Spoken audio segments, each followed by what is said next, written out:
Hello everyone, you are welcome to my channel. Here's Rukmani Sharma. और इस video में मैं आपको समझाने जा रही हूँ NCERT बुक में गिव हुए question answers. The chapter is the making of national movement 1870s to 1947। Let us start. Question number 1। Imagine that you are involve in the Indian national movement. जरा कल्पना करो कि आप इंडियन नेशनल मूवमेंट में शामिल हो। Based on your reading of this chapter, और इस चैप्टर को पढ़ने के बाद briefly discuss your preferred methods of struggle and your vision of A free India. तो आप अपने फ्रेंड के साथ जो भी आपका स्ट्रगल का मेथड होगा उसे डिस्कस करिए, और फ्री इंडिया का आपका सपना क्या है, विज़न क्या है, वो बताइए। I would have preferred the Gandhian method of struggle. मैं गांधी जी के स्ट्रगल के मेथड को पसंद करता, जिसमें satyagraha, non cooperation, non violence, disobedience of British goods and jobs, ये मेरे मेथड होते। My vision of free India would have been, और जो फ्री इंडिया के बारे में मेरा विज़न होता तो उसमें India would be federal, secular, liberal, socialistic country. India federal यानी कि जिसके अलग अलग पार्ट्स होते हैं, जैसे इंडिया के अलग अलग स्टेट्स हैं। सेक्युलर जो किसी भी एक धर्म को प्रेफरेंस नहीं देता, यानी कि कोई स्टेट रिलीजन नहीं होता ऐसे कंट्रीज़ में। जो लिबरल होते हैं, कट्टरवादी नहीं होते, सोशलिस्ट समाजवादी होते हैं, ऐसा कंट्री होगा। The society of India free from rigidity of caste system, और जो इंडिया की सोसाइटी होगी वो कास्ट सिस्टम की कट्टरता से दूर होगी, मुक्त होगी। Democratic system in the country में डेमोक्रेटिक सिस्टम होगा, अर्थात इलेक्शंस होंगे। Promotion of globalisation and liberalisation should be the aim. Globalisation और लिबरलाइजेशन को बढ़ावा देना हमारा उद्देश्य होना चाहिए। ग्लोबलाइजेशन का मतलब क्या? अर्थात हम पूरे वर्ल्ड लेवल पर अपने इंडिया को प्रमोट करें। लिबरलाइजेशन और बिल्कुल रिजिड ना हो, तो इस चीज़ को बढ़ावा देना चाहिए। बेनिफिट टू SC ST और OBC इन एजुकेशन। एजुकेशन में SC ST OBC को लेके कोई बेनिफिट स्पेशली नहीं होगा। Merit should be awarded honestly, और ईमानदारी से जिसमें मेरिट है, जिसमें गुण है, क्वालिटी है, उसको ही अवार्ड मिलेगा।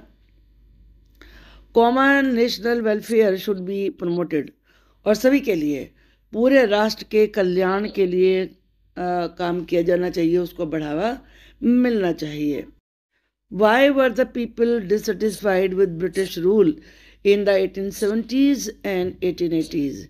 1870s और 1880s में ब्रिटिश रूल से लोग डिससेटिस्फाइड क्यों थे?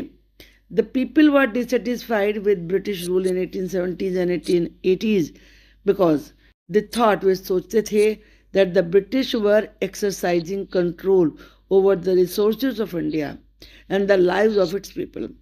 कि जो ब्रिटिश लोग हैं वो इंडिया के जो भी रिसोर्सेज हैं उन पे अपना कंट्रोल ला रहे हैं, और यहाँ के लोगों के जिंदगी को भी कंट्रोल कर रहे हैं। The arms act which was passed in 1878, arms act 1878 में पास किया गया था, डिसअलाउइंग इंडियंस फ्रॉम पजेसिंग आर्म्स, और ये एक्ट लोगों को हथियार रखने से डिसअलाउ कर रहा था। Vernacular press act was also enacted in an effort to silence those who were critical of the government. Vernacular press act pass किया गया जिसका उद्देश्य केवल एक यही था कि जो भी गवर्नमेंट की पॉलिसीज की आलोचना कर रहे थे उनकी जबान बंद कर देना। The act allowed the government to confiscate the assets of newspaper. Confiscate का मतलब होता है जब्त कर लेना, हथिया लेना। ये एक्ट गवर्नमेंट को इस बात की परमिशन दे रहा था कि वो अखबार वालों के जो भी एसेट्स हैं, जो भी उनकी संपत्ति है, उसको उस पर कब्जा कर सकते हैं, इंक्लूडिंग द प्रिंटिंग प्रेसेस, उनकी प्रिंटिंग प्रेस को भी अपने कब्जे में ले सकते हैं। If the newspaper publish anything, अगर न्यूज़पेपर कोई भी ऐसी चीज को प्रिंट करेगा, पब्लिश करेगा, दैट वाज ऑब्जेक्शनेबल, जो आपत्तिजनक हो, जिस पे ऑब्जेक्शन किया जा सके। Who did the Indian National Congress wish to speak for, Indian National Congress किसके लिए बोलना चाहती थी? The Indian National Congress wish to speak for the good of all countryman, Indian National Congress सभी भारतीयों की भलाई के लिए बोलना चाहती थी। As through a newspaper report, एक न्यूज़पेपर रिपोर्ट के माध्यम से वी केम टू नो, हमें पता चला है, that Badruddin Tyabji said that the Congress is composed of the representatives of all the different communities of India, कि बदरुद्दीन तैयब जी के अनुसार जिन्होंने ये कहा था कि कांग्रेस जो इंडिया की अलग अलग कम्युनिटीज़ हैं उनके सबके रिप्रेजेंटेटिव्स कांग्रेस में है, तो ये पूरे इंडिया को रिप्रेजेंट करती है। What economic impact did the first world war have on India, first world war का इंडिया पे क्या इकोनॉमिक इम्पैक्ट हुआ, आर्थिक प्रभाव पड़ा, आर्थिक असर पड़ा। द फर्स्ट वर्ल्ड वार जो कि 1914 से 1918 AD तक चला था, had the following economic impact of India, उसके इंडिया पर बहुत ये निम्नलिखित इकोनॉमिक इम्पैक्ट हुए। राइज इन डिफेंस एक्सपेंडिचर, पहला था कि जो सुरक्षा खर्च होता है जैसे सेना पे, हथियारों पर, उसमें वृद्धि हो गई। The first world war altered the economic and political situation in India, first world war ने इंडिया की इकोनॉमिक और पॉलिटिकल सिचुएशन को बदल दिया। ऑल्टर्ड का मतलब होता है changed. It led to a huge rise in the defence expenditure of the government of India, इसकी वजह से जो इंडिया की गवर्नमेंट थी उसके डिफेंस के खर्चे में एकदम से बहुत ज़्यादा राइज हो गया, यानी कि बहुत ज़्यादा वो बढ़ गया। सेकंड असर था हैवी टैक्सेस, बहुत ज़्यादा टैक्स लगाए जाने लगे। The government in turn increase taxes on individual incomes and business profits, government ने जो लोगों की इनकम थी उस पर भी टैक्स बढ़ा दिए और साथ में जो बिजनेस में प्रॉफिट हो रहा था उस पर भी टैक्स बढ़ा दिए। राइज इन प्राइसेस, कीमतों में राइज होना, बढ़ोतरी होना। इंक्रीज मिलिट्री एक्सपेंडिचर, जो मिलिट्री एक्सपेंडिचर था वो बहुत बढ़ गया।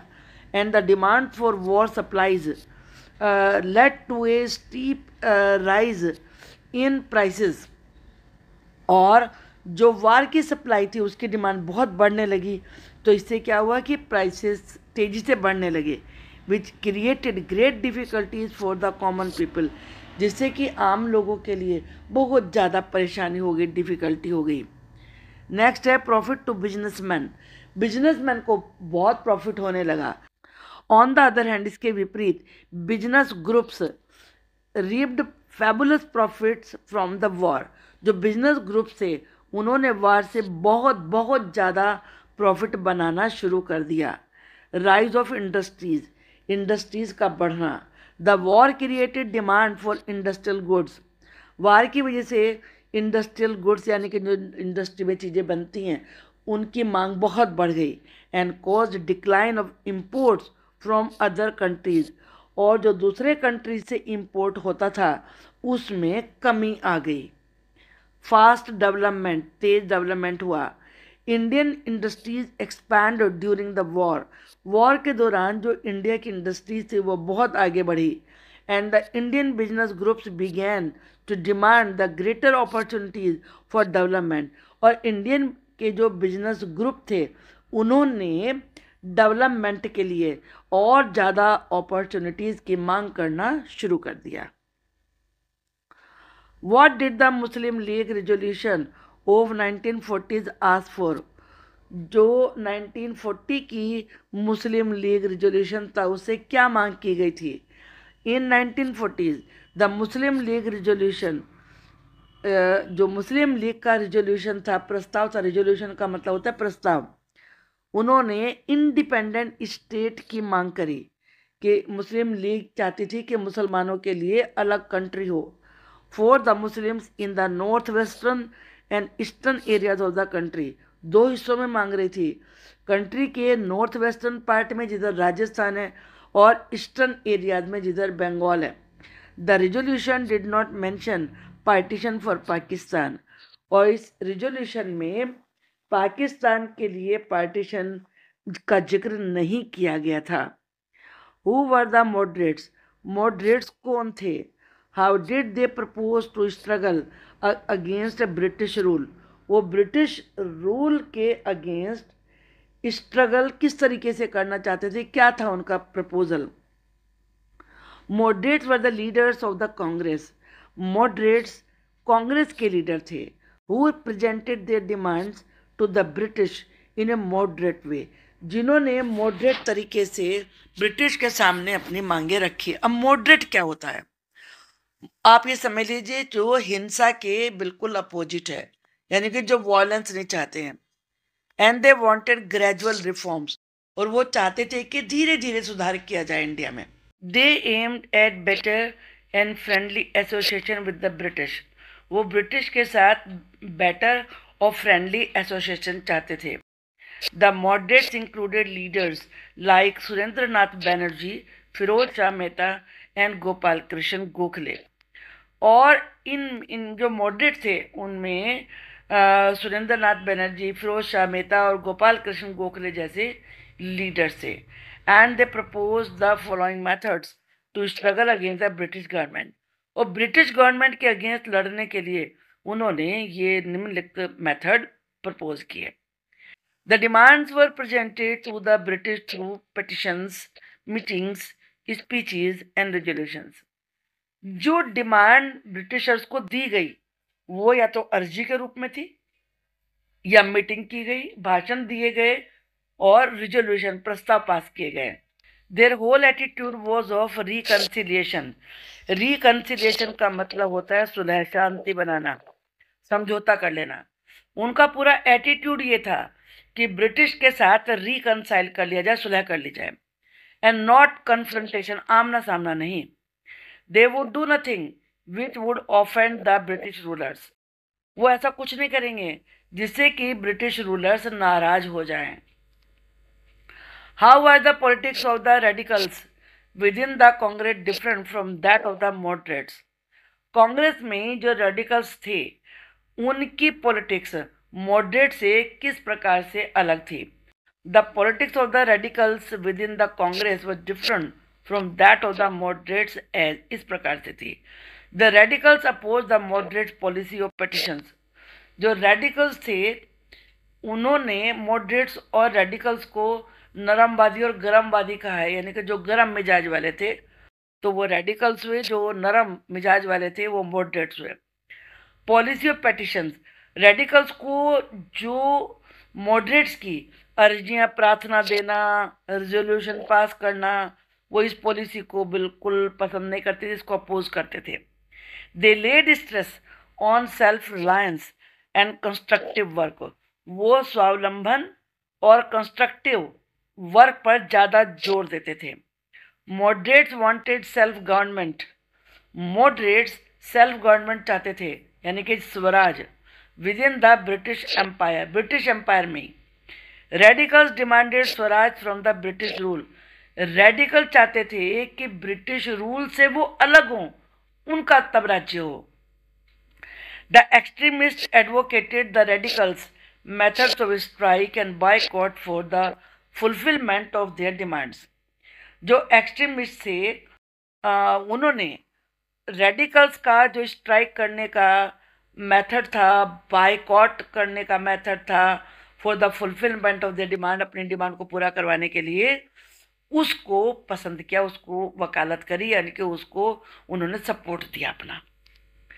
Discuss the various form that the non cooperation movement took in different parts of India.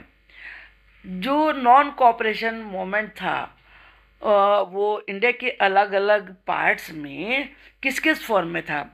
How did the people understand Gandhi ji, और लोगों ने गांधी जी को कैसे समझा। The non-cooperation movement gained momentum differently in different parts of India. Non-cooperation movement ने India के अलग अलग पार्ट में अलग अलग तरीके से गति पकड़ी, स्पीड पकड़ी। In Kheda, Gujarat, Patidar peasants organise non violent campaigns. Kheda जगह है गुजरात में, वहां पाटीदार पीजेंट्स ने नॉन वायलेंट तरीके से, यानी कि हिंसा को यूज नहीं किया, ऐसे अभियान चलाए against the high land revenue demand of the British. किसके विरुद्ध? कि ब्रिटिश जो बहुत ज़्यादा लैंड टैक्स की डिमांड कर रही थी, उसके अगेंस्ट, उसको अपोज करने के लिए। जबकि इन coastal Andhra and interior Tamil Nadu liquor shops were picketed. जो लिकर शॉप्स थी, शराब की दुकानें थी, उन पे पहरा दिया गया। पिकेट का मतलब होता है किसी को एंट्री की परमिशन ना देना। In the Guntur district of Andhra Pradesh, tribals and poor peasants staged a number of forest satyagraha. जो ट्राइबल यानी कि वन जातियां थी, गरीब किसान थे, उन्होंने फॉरेस्ट सत्याग्रह शुरू किया।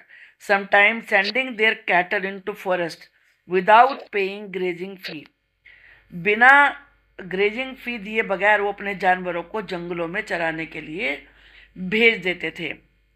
इन सिंध, जो कि अब पाकिस्तान में है, Muslim traders and peasants were very enthusiastic about the Khilafat call.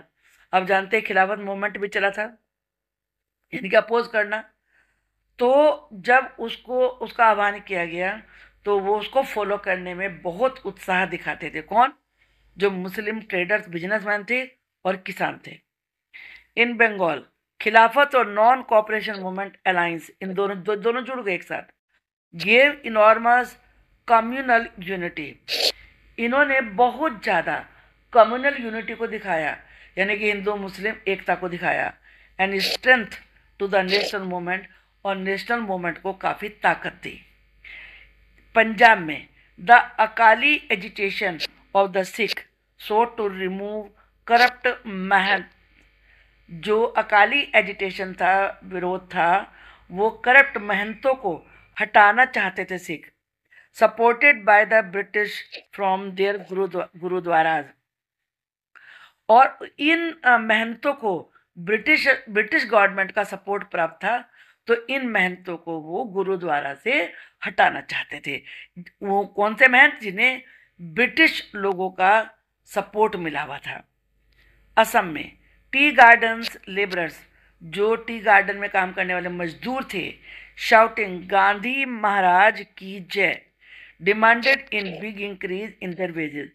वो ये बोलते हुए अपनी मजदूरी में वृद्धि की मांग कर रहे थे, इंक्रीज चाहते थे।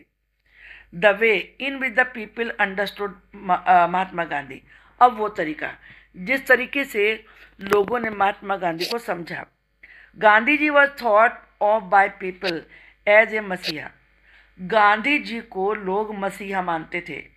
पीजेंट्स वर होपफुल, किसानों को ये उम्मीद थी, that Gandhi ji wish to build their fight against zamindars, कि गांधी जी जमींदारों के विरुद्ध लड़ाई बिल्ड करना चाहते हैं, लड़ाई करना चाहते हैं। For instance, at the end of a powerful moment, बड़े शक्तिशाली मोमेंट के खत्म होने पर, peasants of Pratapgarh in the United Province manage to stop illegal eviction of tenants. कि जो प्रतापगढ़ के किसान थे यूनाइटेड प्रोविंस में, जो तो किराएदारों से जो इलीगल तरीके से खाली करवाया जा रहा था, उसको उन्होंने रोका। But they felt it was Gandhi ji who had won this demand for them. वो फील करते थे कि गांधी जी ने ही उनके लिए उनकी ये डिमांड पूरी करवाई है। Why did Gandhi ji choose to break the salt law. Gandhi ji ने सॉल्ट लॉ को तोड़ना क्यों चाहा? अकॉर्डिंग टू सॉल्ट लॉ था क्या? सॉल्ट लॉ के अनुसार the state had a monopoly on the manufacture and sale of salt. कि स्टेट ने, यानी कि ब्रिटिश गवर्नमेंट ने, सॉल्ट बनाने पर और उसके बेचने पर अपना कंट्रोल ले लिया। अब नमक तो कितनी ज़रूरी चीज़ है भाई, गरीब से गरीब आदमी भी नमक खाता है। Mahatma Gandhi thought it was sinful to tax salt. Gandhi ji ने सोचा कि नमक पर, सॉल्ट पर टैक्स लगाना तो पाप है। Since it was such an essential item of our food, क्योंकि ये हमारे फूड का इतना जरूरी हिस्सा है कि सब लोग यूज करते हैं। डिस्कस दो developments of 1937 to 47 period that led to the creation of Pakistan। 1937 से 47 के बीच में जो भी डेवलपमेंट हुए जिनकी वजह से पाकिस्तान बना, उनको डिस्कस करिए। The provincial election of 1937 seem to have convinced the Muslim League।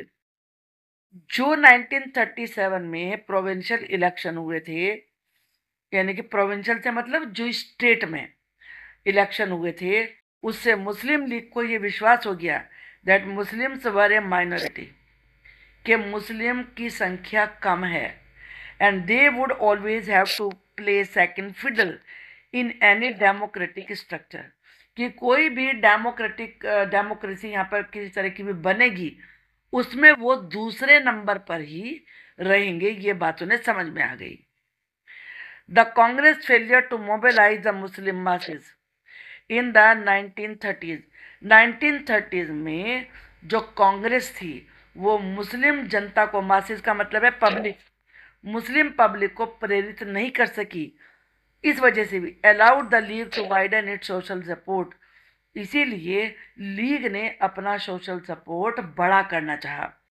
In 1945 the talks between the Congress and the league, जब लीग और कांग्रेस के बीच में बातचीत हुई, Muslim League saw itself as the sole spokesperson of India Muslim, तो Muslim league ने अपने आप को इंडिया के मुसलमानों के मेन और एकमात्र स्पोक्स पर्सन के रूप में देखा कि वही केवल मुसलमानों की बात को उठा सकते हैं।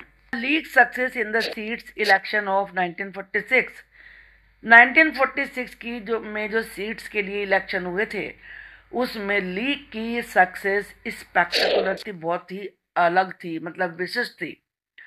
मुस्लिम League persisted with its demand for Pakistan, और तब मुस्लिम लीग इस बात पर अड़ी रही कि पाकिस्तान ही उनके लिए बनाया जाना चाहिए। 3 member mission sent by the British cabinet suggested, जो ब्रिटिश कैबिनेट के द्वारा 3 मेंबर वाला मिशन भेजा गया था, उसने प्रस्ताव रखा ये that India should remain United, India एक रहना चाहिए with autonomy for the Muslim majority areas, और जो मुस्लिम मेजोरिटी एरियाज हैं वहाँ उन्हें फ्रीडम मिलनी चाहिए, ऑटोनॉमी होनी चाहिए।